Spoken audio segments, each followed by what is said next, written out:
രക്ഷിതാവായ യേശുക്രിസ്തുവിൻ്റെ നാമത്തിലുള്ള വന്ദനങ്ങളെ അറിയിക്കുന്നു. നിഴലും പൊരുളും എന്നുള്ള സബ്ജക്റ്റിൽ കഴിഞ്ഞ ദിവസം എടുത്തത് ഇസാക്ക് റിബേക്കയുടെ വിവാഹത്തെക്കുറിച്ചായിരുന്നു. അതിൻ്റെ ഓരോ സംഭവങ്ങളും നിഴലും പൊരുളിൽ എങ്ങനെയാണ് വരുന്നതെന്നുള്ളതും നമ്മൾ ചാർട്ടിട്ട് വിവരിച്ച് കാണിച്ചു. ഞാൻ ഒന്നുകൂടെ പറയട്ടെ, കഴിഞ്ഞ എപ്പിസോഡിൽ പറഞ്ഞത് തന്നെ നിയർ അബൌട്ട് 45,000 ഡിനോമിനേഷൻ ഉണ്ട് ഇവിടെ. അവരെയെല്ലാം ഏക വിശ്വാസത്തിൽ കൊണ്ടുവരിക എന്ന് പറയുന്നത് അത്ര പോസിബിൾ അല്ല, നടക്കുന്ന കാര്യമല്ല. കാരണം നിയർ അബൌട്ട് ഒരു 2000 വർഷത്തോളമായി പുതിയ നിയമസഭ ഇവിടെ തുടങ്ങിയിട്ട് കാലം കൂടുന്തോറും ഗ്രൂപ്പുകൾ കൂടിക്കൊണ്ടിരിക്കുക. എന്തുകൊണ്ടാണ് ഏക സ്വഭാവത്തിൽ, ഏക വിശ്വാസത്തിൽ, ഏക ഉപദേശത്തിൽ ഈ ഗ്രൂപ്പുകൾക്ക് വരാൻ കഴിയാത്തതെന്ന് നമുക്ക് മനസ്സിലാവുന്നില്ല. മനസ്സിലാക്കിയിട്ട് കാര്യവുമില്ല, കാരണം അത് പിശാചിൻ്റെ തന്ത്രങ്ങളുമൊക്കെയാണ്. എനിക്കിവിടെ ഇത്രേ പറയാനുള്ളൂ. ഞാനൊരു ക്ലാസ് എടുക്കുമ്പോൾ നിങ്ങൾ മറ്റൊരു വിഭാഗത്തിൽപ്പെട്ടയാളാണെങ്കിൽ നിങ്ങൾക്ക് കേൾക്കാമെങ്കിൽ കേൾക്കുക, കമൻ്റ് ഇടണേ ഇട്ടോ, പക്ഷേ അത് സഭ്യമായ ഭാഷയിലായിരിക്കണം. ഇങ്ങോട്ടും ഇങ്ങോട്ടും പേഴ്സണലി കളിയാക്കുന്നത് രക്ഷിക്കപ്പെട്ടവരുടെ ഒരു സ്വഭാവമല്ലല്ലോ. ഞാൻ കഴിയുന്നത് ഇവിടെ ഒരു സഭയുടെ പേര് പറയാറില്ല, ചില ഗ്രൂപ്പുകൾ എന്നൊക്കെ പറയാറുള്ളൂ. കാരണം ഞാൻ ആഴമായ വചനം പഠിപ്പിക്കുമ്പോൾ ഇങ്ങനെ ഗ്രൂപ്പുകൾ ഉണ്ടെന്ന് എനിക്ക് പറഞ്ഞേ പറ്റൂ. അതിൽ മേളിൽ ഞാൻ ഇന്ന സഭയെന്ന് പറയാറില്ല. ഞാൻ ഇന്നത്തെ സബ്ജക്റ്റിലേക്ക് കടന്നു വരികയാണ്.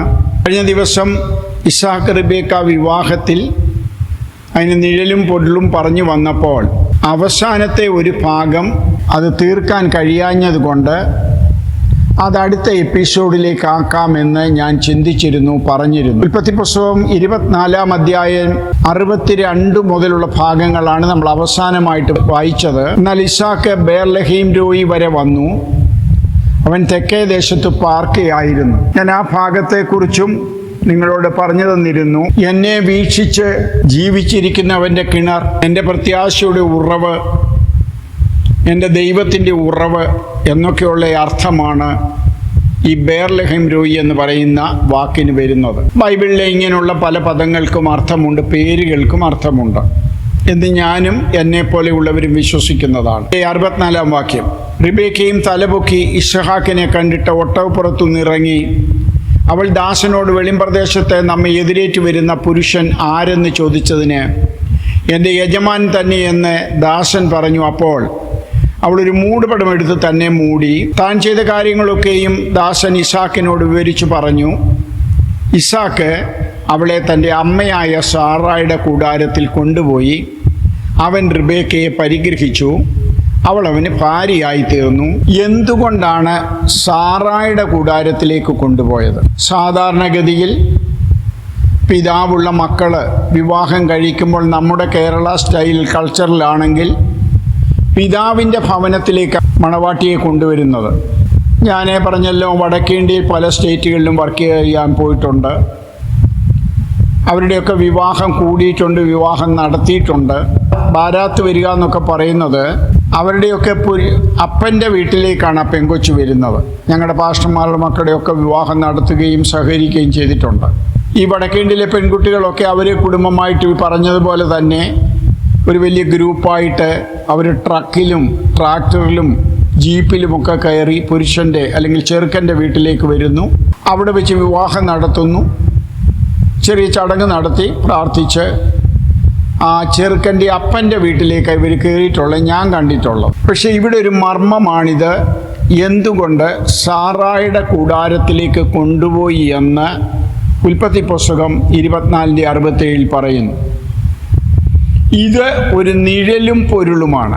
അതിൻ്റെ അർത്ഥം ഗ്രഹിക്കണമെങ്കിൽ നമുക്ക് ഗലാത്യ ലേഖനം 4-ാം അധ്യായത്തിലേക്ക് പോകണം. ദൈവജനമേ, നിങ്ങൾ എപ്പോഴും ചിന്തിച്ചോണം, വചനത്തിലെ ആഴമായ സത്യങ്ങളെ മനസ്സിലാക്കണമെങ്കിൽ ഇതൊരു കോർണോളജിക്കൽ സംഭവമായിട്ടല്ല ഇത് എഴുതിയിരിക്കുന്നത്, ഒരു കഥയായിട്ടല്ല എഴുതിയിരിക്കുന്നത്. ഈ വിവാഹം പഠിക്കണമെങ്കിൽ തന്നെ നമ്മൾ പലയിടത്ത് പോയെങ്കിലേ പഠിക്കാൻ പറ്റൂ. ഇപ്പോൾ സ്പിരിച്വൽ വാർഫെയറിനെ കുറിച്ച് ഇന്ന് ഞങ്ങളുടെ സൂമിൽ ക്ലാസ് എടുക്കുമ്പോൾ ഞാൻ ഈ സബ്ജക്റ്റ് പറഞ്ഞിരുന്നു. പിശാചിൻ്റെ പോരുകളും തന്ത്രങ്ങളും ഒക്കെ പഠിക്കണമെങ്കിൽ എസെക്കിയേൽ പ്രവചനം, യെശയ്യാവിൻ്റെ പ്രവചനങ്ങളിൽ മോസ്റ്റ്ലി എല്ലാ പുസ്തകങ്ങളും എടുക്കണം. എഫേസ്യ ലേഖനം എടുക്കണം, അതുപോലെ തന്നെ കൊരിന്ത്യ ലേഖനം എടുക്കണം, വെളിപ്പാട് പുസ്തകം എടുക്കണം, യൂദായുടെ ലേഖനം എടുക്കണം.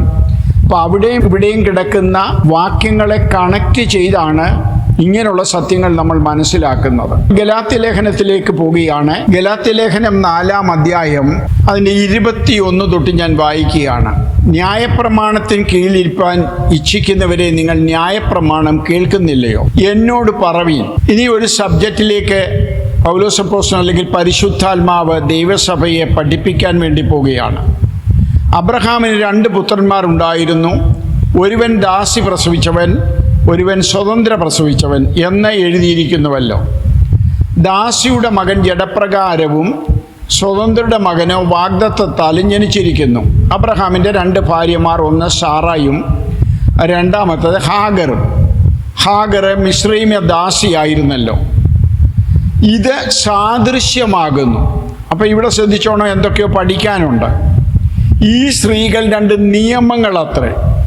ഇത് നമുക്കെങ്ങനെ വെളിപ്പെട്ടത്? എവിടെ വെളിപ്പെട്ടത്? ഇത് വെളിപ്പെടുന്നത് ഗലാത്യ ലേഖനത്തിലാണ്. ഈ സ്ത്രീകൾ 2 നിയമങ്ങളത്രേ. ഒന്ന് സീനായി മലയിൽ നിന്ന് ഉത്ഭവിച്ച് അടിമകളെ പ്രസവിക്കുന്നു, അത് ഹാഗർ. അതാണ് ന്യായപ്രമാണം.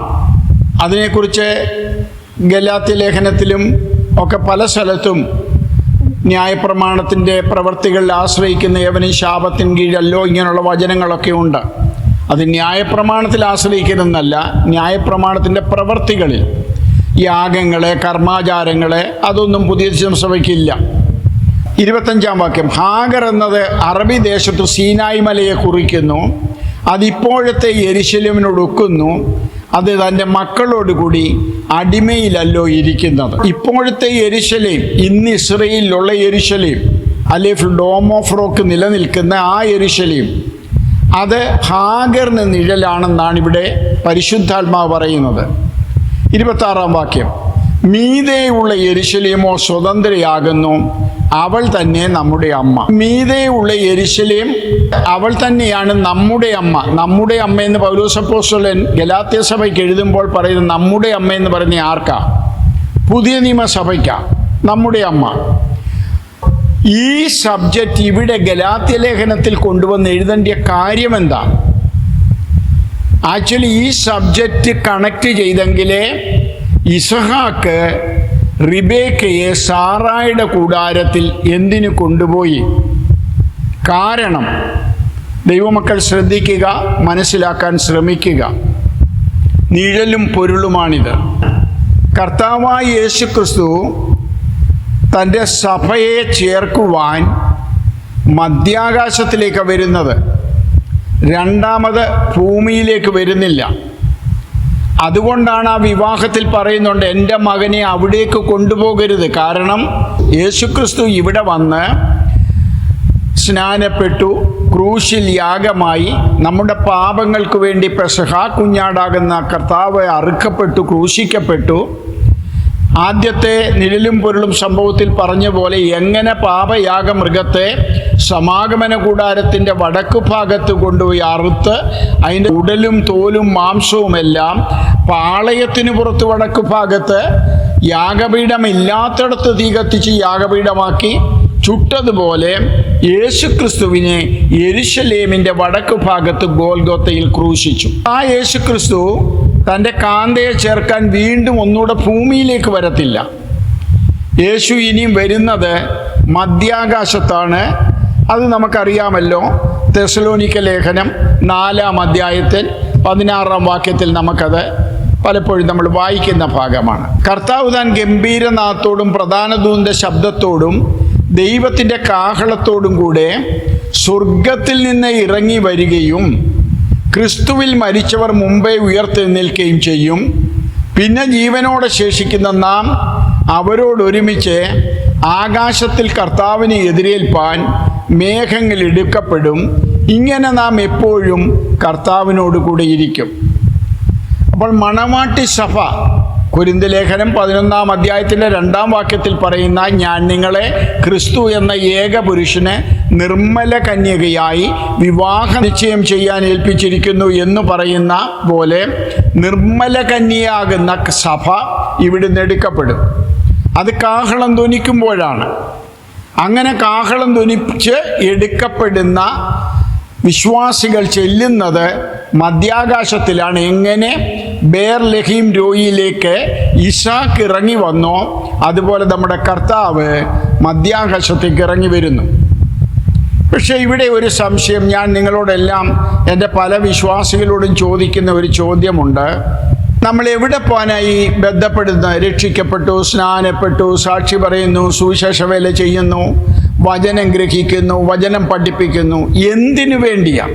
സാധാരണ വിശ്വാസിയോട് ചോദിക്കുമ്പം, പ്രത്യേകിച്ച് ആന്ധ്രയിലും ഒക്കെ ചോദിക്കുമ്പോൾ അവർ പറയുന്നത് സ്വർഗത്തിൽ പോനാ, പരലോകത്തിൽ പോനാ, പരലോകത്തിൽ പോനാ, സ്വർഗത്തിൽ പോനാ. പക്ഷേ എനിക്ക് മനസ്സിലാകുന്നില്ല ഏത് സ്വർഗത്തിലാ പോകുന്നതെന്ന് ഇവർക്കറിയത്തില്ല. 2 കൊരിന്ത്യർ 12 അധ്യായത്തിൽ നമുക്ക് പൗലോസ് അപ്പോസ്തലൻ അവിടെ പറയുന്നുണ്ട്, ഞാൻ 3-ാം സ്വർഗത്തോളം എടുക്കപ്പെട്ടു. അപ്പോൾ സ്വർഗങ്ങൾ 3 ഉണ്ടെന്ന് നമുക്കറിയാം. അത് നമ്മൾ പരദേശിയെക്കുറിച്ച് പഠിക്കേണ്ടത് സബ്ജക്റ്റാണ്. ഇതിലേത് സ്വർഗത്തിലേക്കാണ് ഈ മണവാട്ടി സഭയാകുന്ന നാം പോകുന്നതല്ലേ യേശുക്രിസ്തു നമ്മളെ കൊണ്ടുപോകുന്നത്? പലർക്കും അതിനെക്കുറിച്ച് വലിയ അറിവില്ല. ഇപ്പോഴും കാലമങ്ങ് അടുത്തു, കർത്താവിൻ്റെ വരവ് ആസന്നമായി എല്ലാവരും പ്രസംഗിക്കുന്നു പറയുന്നു. പക്ഷേ അടുത്ത സ്റ്റെപ്പ്, അടുത്ത പദം വെക്കേണ്ടത് എങ്ങോട്ടാ? 1000 ആണ്ട് വാഴ്ചയിലേക്കാണ്. അതിനു മുൻപ് സഭ എടുക്കപ്പെട്ട് നമ്മളൊരു 7 വർഷമാണ് കർത്താവിനോടുകൂടി അവിടെ ഇരിക്കുന്നത്. ആ 7 വർഷം എവിടെയാണ് ഇരിക്കുന്നതെന്നുള്ളത് നമുക്ക് ക്ലാരിറ്റിയിൽ പറയാൻ ഇന്ന് പലർക്കും കഴിയുന്നില്ല. ക്ഷമിക്കണം എന്നോട്. ഇനി അല്ല, നിങ്ങൾക്കിതിനപ്പുറത്തെ അറിവുണ്ടെങ്കിൽ വിട്ടുകളഞ്ഞേക്കുക. നമ്മൾ മധ്യാകാശത്ത് ചെല്ലുന്നു. നിങ്ങൾ ഉദ്ദേശിക്കുന്നത് എന്താ? ചിന്തിക്കുന്നത് 7 വർഷം മധ്യാകാശത്തിലാണോ? അങ്ങനല്ല.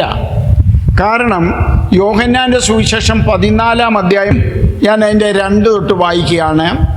എൻ്റെ പിതാവിൻ്റെ ഭവനത്തിൽ അനേകം വാസസ്ഥലങ്ങളുണ്ട്, ഇല്ലെങ്കിൽ ഞാൻ നിങ്ങളോട് പറയുമായിരുന്നു. ഞാൻ നിങ്ങൾക്ക് സ്ഥലം ഒരുക്കുവാൻ പോകുന്നു. ഞാൻ പോയി നിങ്ങൾക്ക് സ്ഥലം ഒരുക്കിയാൽ ഞാൻ ഇരിക്കുന്ന ഇടത്ത് നിങ്ങളും ഇരിക്കേണ്ടതിന് വന്ന് പിന്നെയും വന്ന് നിങ്ങളെ എൻ്റെ അടുക്കൽ ചേർത്തുകൊള്ളും. ഇവിടെ കർത്താവായ യേശുക്രിസ്തു ക്ലാരിറ്റി പറയുകയാണ്, ക്ലിയറായിട്ട് പറഞ്ഞു തരികയാണ്. ഞാനിപ്പോൾ നിങ്ങളോടുകൂടി ഇരിക്കുന്നു, പക്ഷേ ഞാൻ യാഗമായി ഞാൻ ഇവിടുന്ന് സ്വർഗത്തിലേക്ക് എൻ്റെ പിതാവിൻ്റെ അടുക്കൽ പോകും. ബട്ട് എനിക്ക് അവിടെ ഒരു ഡ്യൂട്ടി ഉണ്ട്. എന്ത്? നിങ്ങൾക്ക് വേണ്ടി ഒരു സ്ഥലം ഒരുക്കണം. ആ സ്ഥലം എന്താണെന്നുള്ളത് പഠിപ്പിക്കാൻ എനിക്ക് കഴിയും. പക്ഷേ ഞാൻ ഇപ്പം അതിലേക്ക് ഈ സബ്ജക്റ്റിൽ പോകുന്നില്ല. അത് മറ്റേ ചില സബ്ജക്റ്റുകൾ എടുക്കണം. സാത്താൻ്റെ ഭാവങ്ങളൊക്കെ പഠിക്കുമ്പോഴും അല്ലെങ്കിൽ ഈ തൊഴുത്തിൽപ്പെടാത്ത ആടുകളുണ്ടെന്നുള്ള സബ്ജക്റ്റ് പഠിക്കുമ്പോഴും ഒക്കെ നമുക്ക് കുറച്ചുകൂടെ ക്ലാരിറ്റി ഇത് മനസ്സിലാകത്തുള്ളൂ. ഇവിടെ പറയുന്നു, ഞാൻ പോയി നിങ്ങൾക്ക് സ്ഥലം ഒരുക്കാനാണ് പോകുന്നത്. അപ്പോൾ ഇതുവരെ ഒരുക്കപ്പെടാത്ത ഒരു സ്ഥലമാണ്.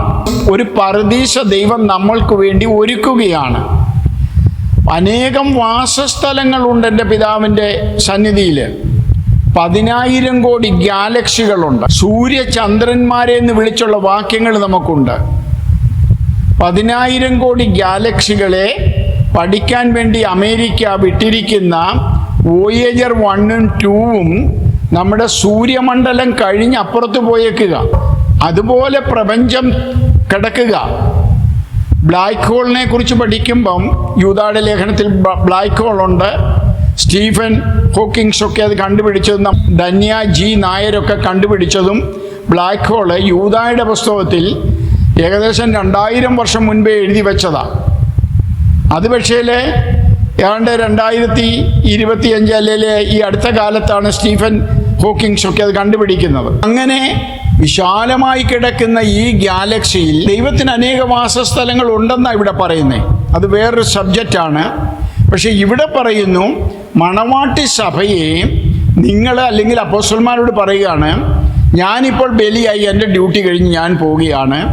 ഇനി നിങ്ങൾ എന്നിൽ നിന്ന് കേട്ടത് ഉപദേശിച്ചുകൊണ്ട് അനേകരെ നിങ്ങൾ ശിഷ്യരാക്കി ഇവിടെ ദൈവസഭ വളരണം. അങ്ങനെ ദൈവസഭ വളർന്ന് സഭയുടെ നമ്പർ പൂർത്തിയാകുമ്പോൾ റോമാലേഖനം 11-ാം അധ്യായം 15-ാം വാക്യം, അവരുടെ ഭ്രംശം ലോകത്തിൻ്റെ നിരപ്പിന് ഹേതുവായെങ്കിൽ അവരുടെ അംഗീകരണം മരിച്ചവരുടെ ഉയർപ്പല്ലാതെ എന്താകും? ആ 11-ാം അധ്യായത്തിൽ പിന്നെയും പറയുന്നുണ്ട്, ജാതികളുടെ പൂർണ്ണ സംഖ്യ ചേരുവോളും ഇസ്രായേലിന് അംശമായി കാഠിന്യം ഭവിച്ചിരിക്കുന്നു. അപ്പോൾ പുതിയ നിയമസഭയിലേക്ക് വരേണ്ടിയ എല്ലാ മെമ്പേഴ്സും വന്നു കഴിയുമ്പോൾ സഭ ഇവിടുന്ന് എടുക്കപ്പെടുന്നത്. ഓക്കെ, അങ്ങനെ ചെല്ലുമ്പോൾ നമ്മൾക്ക് വേണ്ടി യേശു ക്രിസ്തു ഒരു പഴയ സ്ഥലമല്ല, ഒരു പുതിയ പറുദീസ ഒരുക്കുകയാണ്. അതാണ് നിഴലിൽ സാറായുടെ കൂടാരം. അതുകൊണ്ടാണ് ഇസാക്ക് റിബേക്കയെ അബ്രഹാമിൻ്റെ കൂടാരത്തിലേക്കല്ല കൊണ്ടുപോയത്. കാരണം പുതിയ നിയമസഭയോ നാമോ മൂന്നാം സ്വർഗത്തിലേക്ക് പോകുന്നില്ല, ഒരു പറുദീസയിലേക്ക് പോകുന്നു, മധ്യാകാശത്ത് ചെല്ലുന്നു. എങ്ങനെ?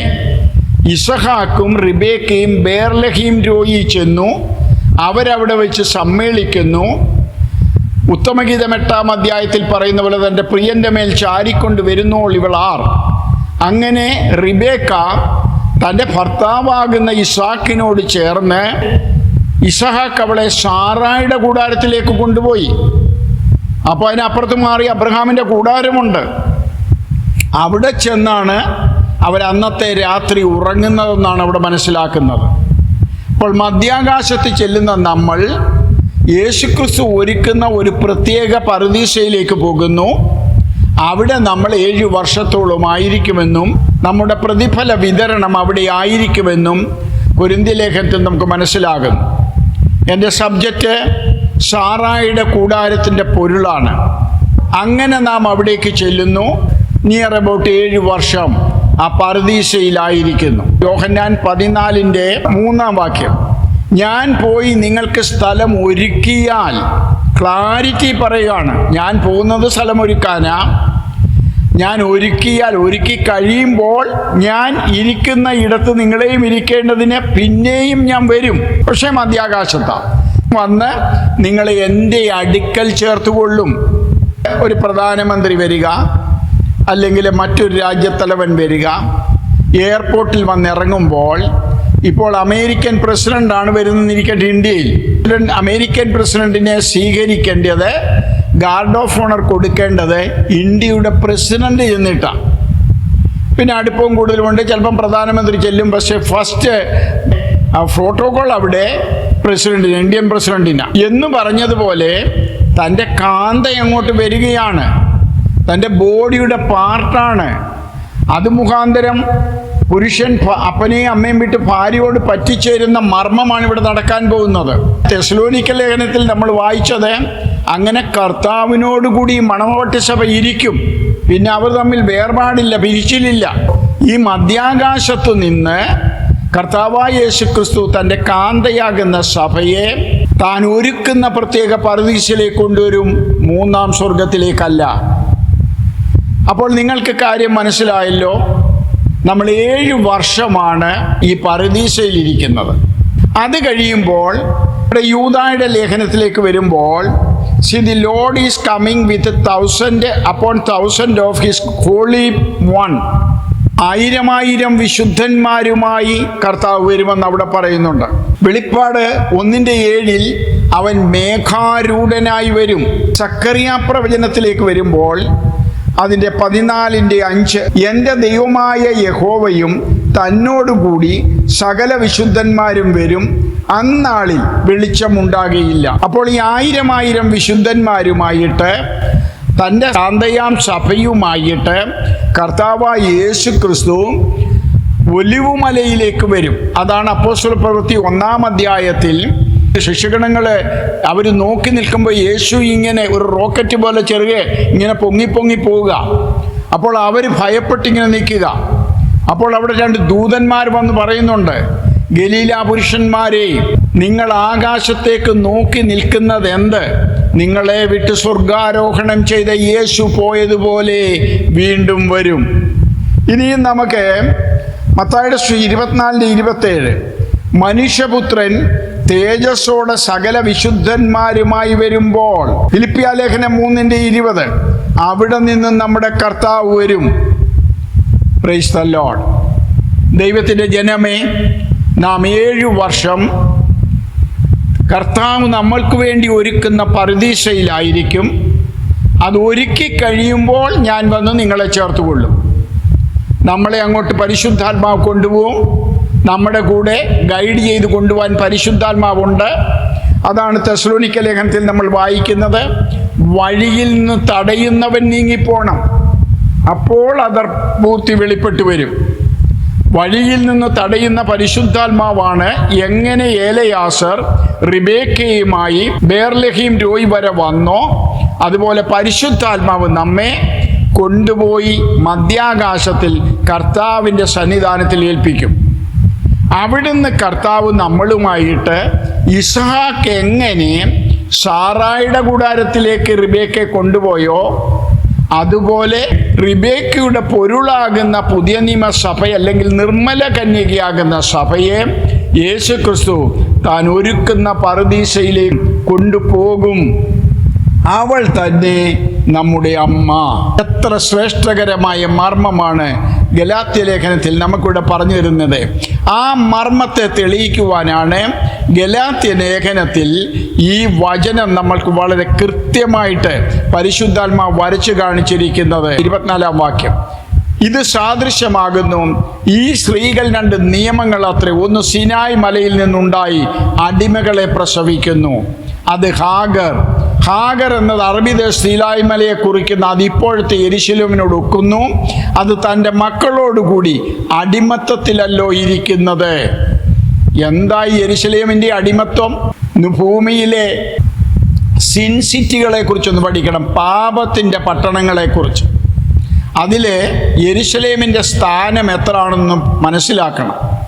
ടെല്ലവീവിൻ്റെ സ്ഥാനം എത്രാമതാണെന്ന് മനസ്സിലാക്കണം.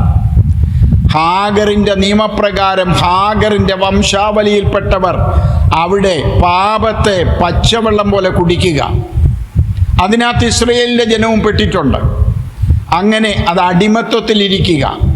എന്നാൽ മീതെയുള്ള യെരുശലേം, അതാണ് നമ്മുടെ അമ്മ, സാറായിക്ക് പൊരുൾ.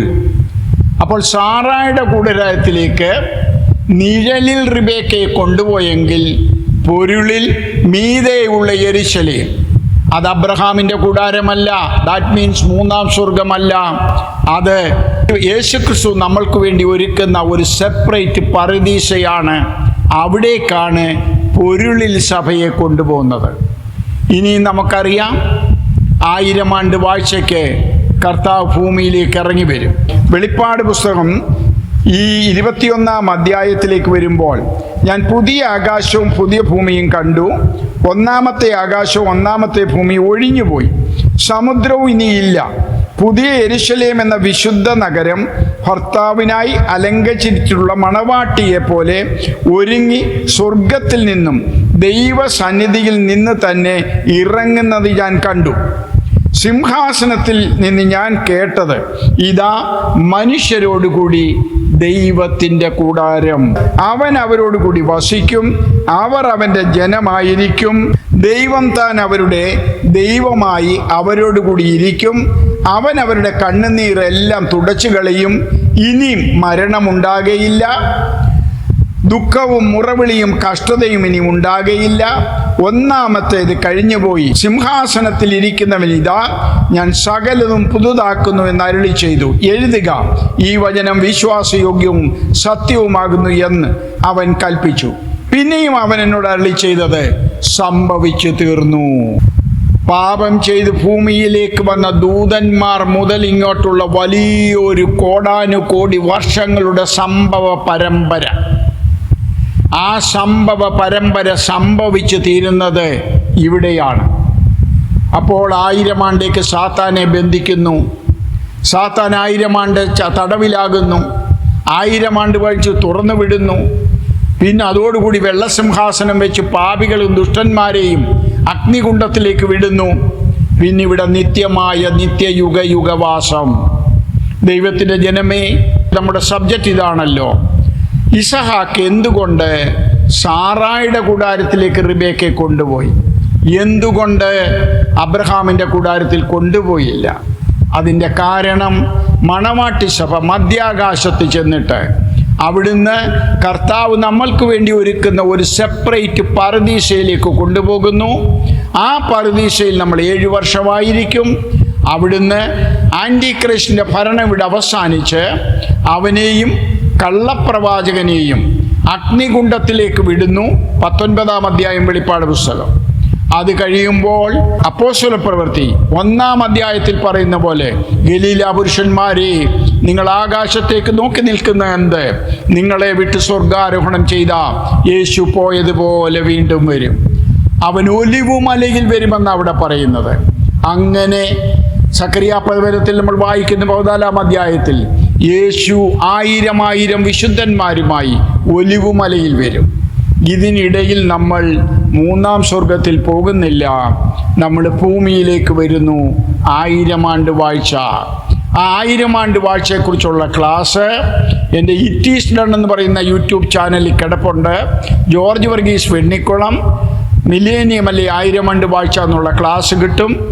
അത് നിങ്ങൾക്കെടുത്ത് അത് കേൾക്കാമെന്നതാണ്. അല്ലെങ്കിൽ ഈ പ്രവാഹങ്ങൾ ഉയർത്തുന്നു, പ്രവാഹങ്ങൾ ശബ്ദമുയർത്തുന്നു, പ്രവാഹങ്ങൾ തിരമാലകൾ ഉയർത്തുന്ന സബ്ജക്റ്റിൽ അവസാനത്തേക്ക് വരുമ്പോൾ അതൊന്നുകൂടി ഞങ്ങൾ എടുക്കുന്നതാണ്. ഇത് ഗ്രഹിക്കാൻ കഴിവുള്ളവർ ഗ്രഹിക്കുക, ഇനിയും ഗ്രഹിക്കാൻ പ്രയാസമുള്ളവർ വിട്ടുകളയുക.